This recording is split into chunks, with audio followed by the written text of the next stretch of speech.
Mr. Vice Chairman, sir, through this proclamation, we are discussing the problem of a very important unit of this country where the President's rule has been promulgated.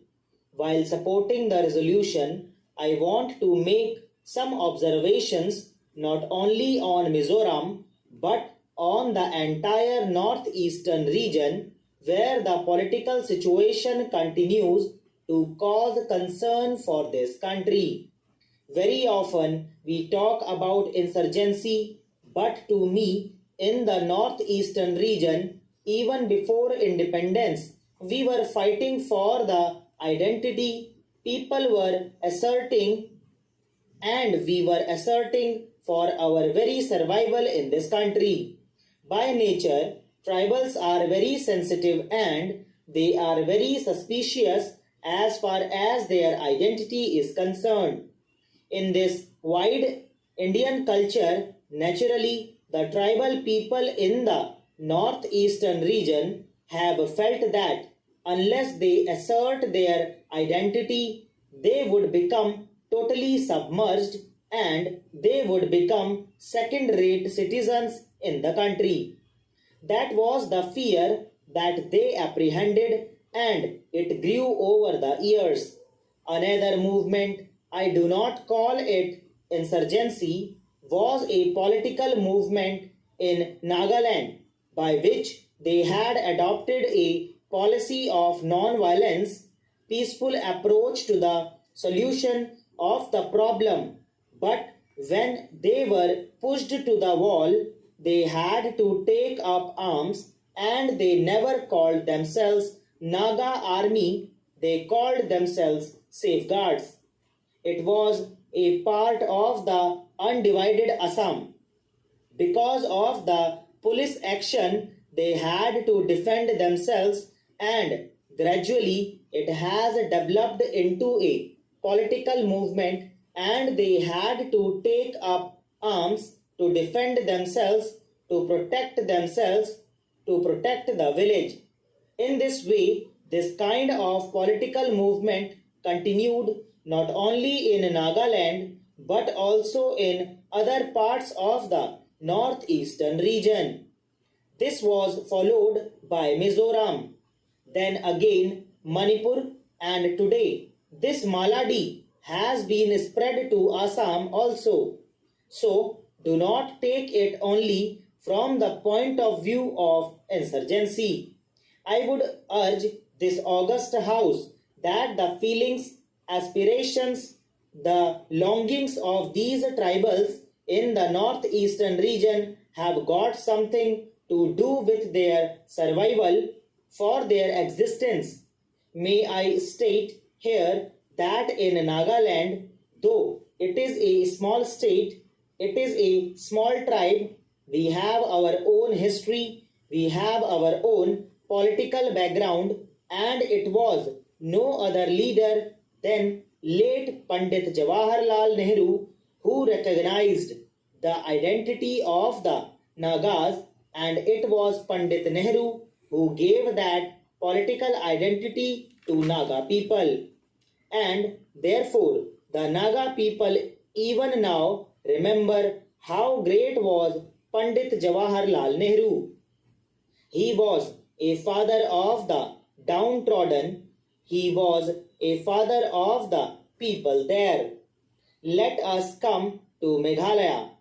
The same agitation was going on, but fortunately, Meghalaya could emerge without shedding any blood, and through a peaceful process, the state of Meghalaya was carved out, and this was given by no other person than Mrs. Indira Gandhi.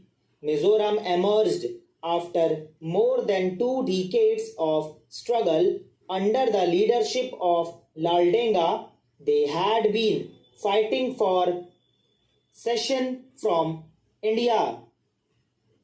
It was through the good offices of the government of India, the people of India, and also the political wisdom of Laldenga that he came round to join the mainstream of national life. Why should we not give credit to Laldenga for this? It was he who took the step that we should be a part and parcel of the Indian Union. Shall we not give him the credit?